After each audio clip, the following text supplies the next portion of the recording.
Attack हुआ है।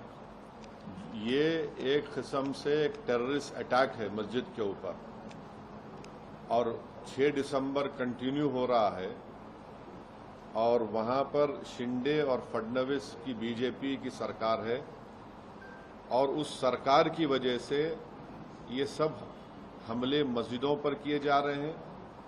मस्जिद के अंदर घुसकर कुरान शरीफ की बेहुरमती की गई, मस्जिद के अंदर डिसिक्रेशन किया गया, मस्जिद के अंदर जलाया गए जानिमाज़ों को। जो वहां पर मुसलमानों के घर थे, घरों में घुसकर उनके जेवरात और पैसों को लूटा गया, और अब पुलिस तमाशाई बनी बैठी रहे। तो ये पूरा एनकरेजमेंट दिया जा रहा है एक किस्म से, इनडायरेक्टली या डायरेक्टली बोलिए, वहां की बीजेपी और शिंदे सरकार की तरफ से। इसीलिए इन तमाम लोगों की हिम्मतें बुलंद हो रही हैं। आप बताइए कि हम विश्वगुरु बनना चाह रहे हैं और मस्जिद के ऊपर खड़े होकर आप डेमोलिश करने की कोशिश कर रहे हैं। हम विश्वगुरु बनना चाह रहे, थर्ड इकोनॉमी बनना चाह रहे, और मस्जिद के अंदर घुस के आप कुरान शरीफ को जला रहे हैं। कौन सा विश्वगुरु, कौन सी ये बातें कर रहे हैं? डेलिब्रेट टारगेटिंग है मुसलमानों के और रिलीजियस प्लेस की। इसको इस बात को साबित करता है। केस बुक करे, कितनों को अरेस्ट करे आप? हर वक्त यहां पर पिछले 8 महीने से उठा के देख लो, महाराष्ट्र में मस्जिदों को टारगेट किया जा रहा है और वहां की सरकार कुछ नहीं कर रही है, खामोश तमाशे बने बैठी हुई है। तो इसीलिए मैंने कल ये बात कही है कि अब आने वाले विधानसभा के चुनाव में महाराष्ट्र के मुसलमानों को, MIM पार्टी कैंडिडेट्स को आप कामयाब करिए। कोई तो आवाज उठाए ना।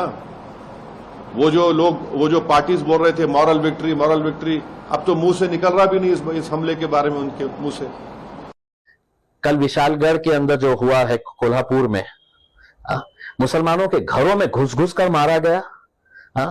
औरतों के गोद में छोटे छोटे बच्चे हैं, बिलक बिलक कर रो रहे हैं। उनके गाड़ियों को नुकसान पहुंचाया गया, उनको तोड़फोड़ की गई है। कोई आवाज उठाने के लिए तैयार नहीं है। वही संभाजी महाराज जो शाहू महाराज के वंशज बताते हैं, उनके घराने से ताल्लुक रखने वाले, जिस शाहू महाराज को जिताने के लिए कोल्हापुर के मुसलमान सड़कों के ऊपर निकल आए, मौलाना लोग वहां पर है तो लोगों के बीच जा कर नहीं हमको है तो इनको जिताना है करके पूरे घर में दुपक कर बैठ गए हैं उसमें।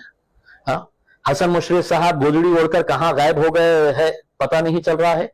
बंटी पाटिल वहां का नेता है, कैसे भीख मांग रहे थे मुसलमानों से कि हमको वोट दो करके, और मुसलमानों ने दिए, और उसका नतीजा ये मिलता है कि पुलिस की मौजूदगी के अंदर डंडे, हथियार लेकर, तलवारें लेकर मुसलमानों के घरों के ऊपर हमले कर रहे हैं। तब कहां छुप गए हैं वो लोग जो इनकी पैरवी कर रहे थे?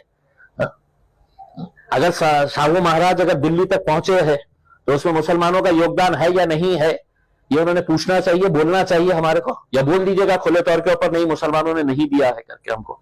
तो आज जो हालात बन के आ रहे हैं, कोई हमारे साथ आए ना आए, हम तो अपनी अब ताकत दिखा के रहेंगे। अतिक्रमण की कार्रवाई योग्य होगा भाई। अतिक्रमण के बारे में हम कहीं पर भी ये नहीं कह रहे हैं कि हम किसी बात का हम ऐसा समर्थन करते हैं करके। उसमें अगर अतिक्रमण हुआ तो क्या आप तलवारें लेके निकलेंगे?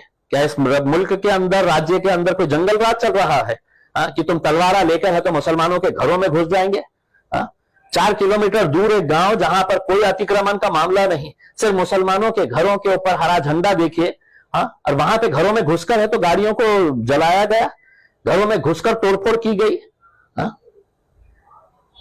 क्या ये इस तरह का राज चलने वाला है? तो हमको भी बता दीजिएगा कि साहब अब जिसके हाथ में लाठी रहेगी भैंस उसकी रहेगी करके। तो हम भी कोई कमजोर नहीं है, हम भी लाठी उठाने के लिए तैयार है अगर आप हमको मजबूर करना चाहते हैं तो। अगर पुलिस की मौजूदगी के अंदर ये गुंडा राज चल रहा है तो आप हमसे क्या उम्मीद करते बैठे रहे कि हमने हाथ पे हाथ धरे बैठे रहना और देखते रहना चाहिए? हाँ हमारी बहन के ऊपर हमारे घर में है तो उनके घर में घुसकर है तो हमला किया है। बाकी हिजड़ों की तरह नहीं है